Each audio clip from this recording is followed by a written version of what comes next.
Mickey, Minnie, Donald, Goofy, we bid you welcome to the world of Monoth! As a new parent, one of the things that I'm most looking forward to is being able to play games together with my son. This is just one of the reasons why Disney Illusion Island caught my attention right away as a game that looked like a blast to play with my family. A 4-player cooperative 2D platformer from Dlala Studios, developers of the recent Battletoads revival, Illusion Island seeks to combine the joy of traversal in a seamless, massive world with that signature Disney magic. After spending about 20 minutes with it, I found myself sufficiently charmed and left with the feeling that Dlala seems like it's on the right track.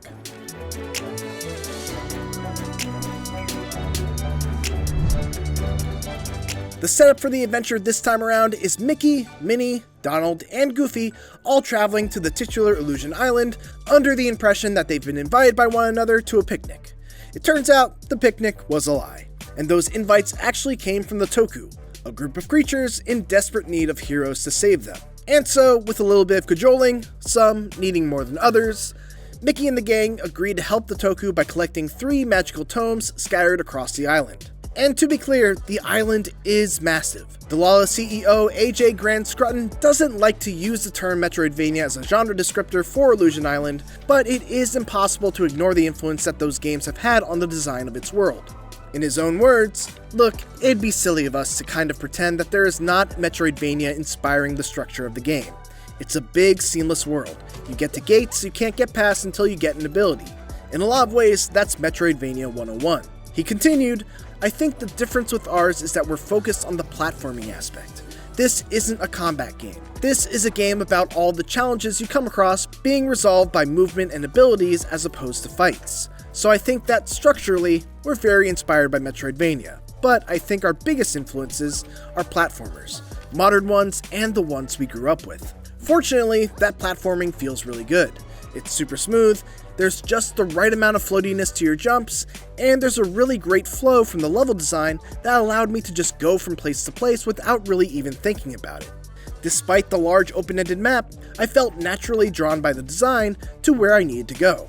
Of course, one of the most notable aspects of Illusion Island, and as I said at the beginning, the thing that drew me towards it, is the fact that the entire campaign is playable in 4-player co-op.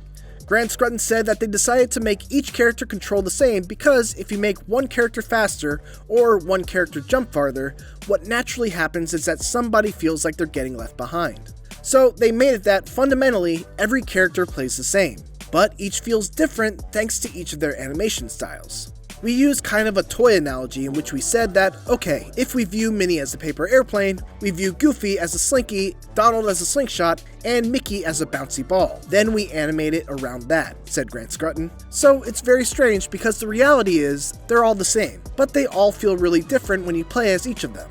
So it's a really fun challenge to overcome. I only had the opportunity to play as Minnie, so I didn't get to experience the feeling of other characters myself, but one of the things that I really enjoyed was when I got the ability to use wall jumps.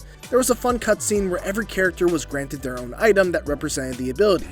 Mickey got a pencil, Minnie got climbing gear, Goofy a fork, and Donald a plunger. Seeing Donald's reaction to his gift was a joy, and I imagine it's going to be a recurring gag throughout the game that I very much look forward to seeing more of. It's a joyous comedic tone that echoes the animated shows and movies that we know these characters from so well. This is further reinforced by the art style, which evokes that classic morning cartoon feel, but with a modern sheen. My time with Illusion Island was brief, so I can't really comment on many of the deeper mechanics beyond just jumps, double jumps, and wall jumps. I definitely got the impression that the game felt pretty easy, but that's based off of 20 minutes of play from literally the beginning of the game. I asked Grant Scrutton and lead designer Grant Allen what the target audience was that they were aiming for, and they told me that while it is a family game, that doesn't necessarily mean that it's a kid's game.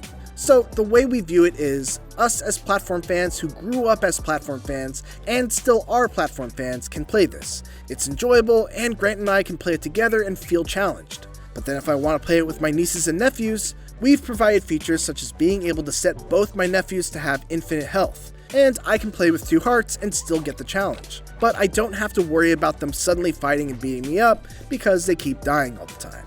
As with any massive exploration-centric 2D platformer, discovery plays a huge role in Illusion Island, and you can expect to find plenty of collectibles in the form of Glimped, which are basically like coins that can be spent on a variety of unlocks, special cards called tokens, and much more.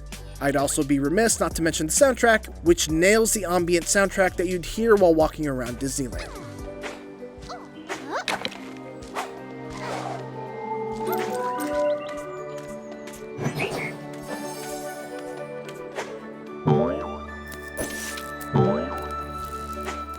It's absolutely delightful, and delightful is a good word to sum up my experience with Disney Illusion Island so far. If Dlala can evolve the mechanics in satisfying ways over the course of the adventure, Illusion Island has all the makings of a wonderful return for Mickey Mouse and his friends to the world of 2D platforming. For more Disney Illusion Island, make sure to check out the latest trailers. And for everything else, keep it here on IGN.